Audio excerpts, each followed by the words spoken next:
welcome to GJD Photography. My name is Joko. Welcome to my channel, and in today's video we will actually review the second part of our two-part series on how to shoot a commercial by yourself. In the last video we took a look at the pre-production part and the importance of it, but in this video we will take a look at the filming and the post-production part. So stay tuned. We work behind the scenes. We do what very few people want to do. Hi, my name is Dragan Girovski. I'm the owner and the manager here at Leonardo Transportation. We sacrifice our family time so you can have yours. You won't notice when we do our job right, but you will notice when we don't. My personal goal for Leonardo Transportation is to create a better and friendly environment where drivers can bring and discuss openly their ideas for how we can become better together. It's a job for the fierce, the restless, and the goal-driven. This is what we do, because we are Leonardo Transportation. Make sure you have plenty of batteries, make sure you have the correct lenses, monitors, sound, microphones are fully charged so that on shooting day you are not having charged all the batteries. Still have material on the cards from previous shoots and you cannot just format it because now you also have some footage from this shoot. Make sure that all your cards are formatted before going into the shoot, all the batteries are charged, and bring everything that you think would be useful and that you would use on the set. So now we need to focus on the how. The how is pretty much the melting point of the 4 W's that we mentioned. This is the part where you have to convey your ideas to your client on set or anybody that is involved in the filming process. You cannot just, tell somebody, just go stand there and I'll film you. No, you have to keep in mind, so there's different things that you have to keep in mind. What is in the background? You don't want just, if you're shooting outside and there's like trees in the background and you have your actor or the interviewee standing in front of the trees and you got branches coming out of the back of his head, it doesn't look pretty on camera, so try to avoid that. Position him in the center, maybe a little bit to one side. If it's a two-person interview, divide the screen so you have one person on one side, the other person on the other side. Whatever looks good to your eye. Now, usually I try to shoot an interview setup with 2 cameras, where I'll have one front-facing camera and the other camera will be roughly at a 45-degree angle of the interviewee. You can play with angles. What is called in the industry as a hero pose is when the camera is a little bit lower than eye level than the actor to portray them as a more, higher power. That's why in movies, heroes are always portrayed from a lower angle, looking up. You got your gear, you position your interviewee in the way you want it, so it's ready to shoot, right? Well, almost. Tell him, listen, don't worry if you don't get it right the first time. Hold on.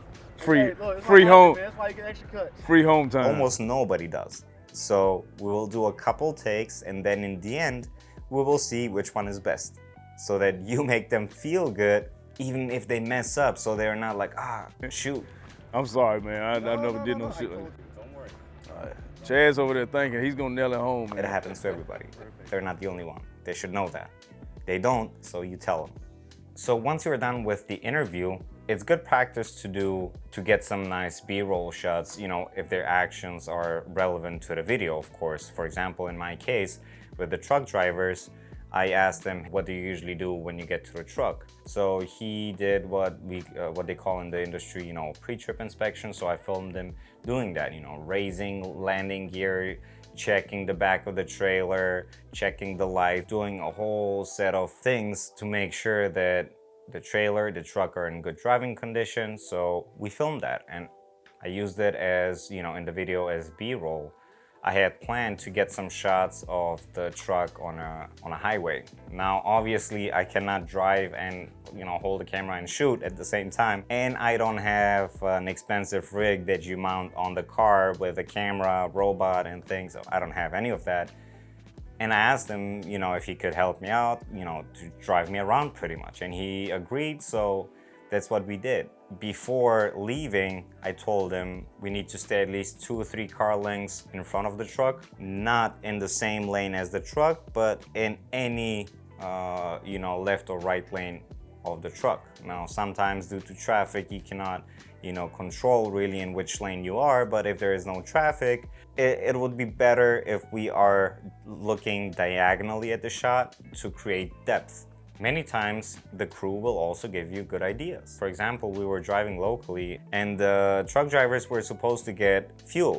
So, we were driving along locally and my buddy said, what if we just get at the, fuel station before them, and then you just film them as they're, driving in from the road, coming inside. We pulled in and I grabbed my gear. I'm just like sprinting towards the truck entrance of the fuel station to wait them to come and pull in. And I had more time, but I didn't know that because, I thought they would pull in right away. So I was just sprinting there. Point is, that idea, it probably would have come to me, but it didn't.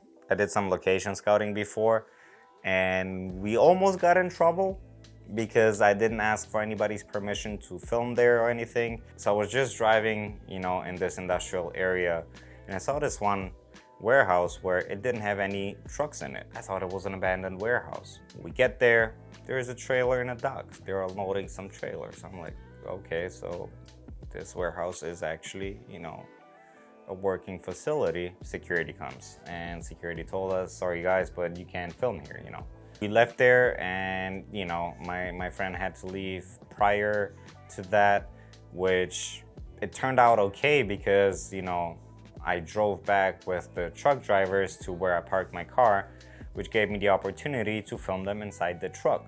So we got back to the parking where I left my car in the morning, where we did the interviews, and that was pretty much it. Okay, so editing. Overall, there is no such thing as the perfect workflow. It just all depends on every creator.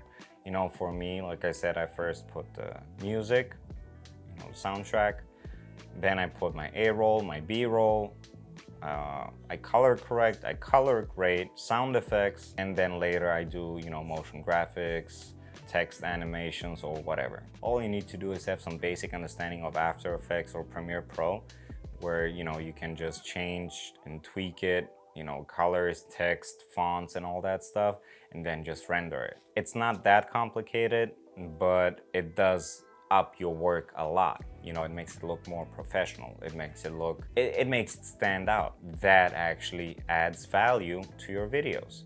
The whole video, I review it actually, between 5 and 10 times, because as I'm reviewing, I might take out something, add in something, do those final tweaks.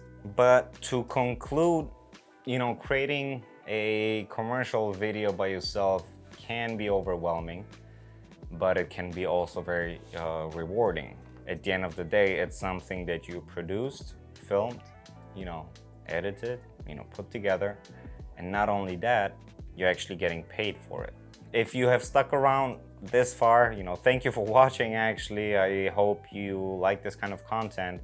I'll be trying to get more hands-on material, for my next videos so that I can actually explain what I mean with all the editings and all that stuff. So subscribe, let me know down in the comments what you think of this video. Until next time, see you.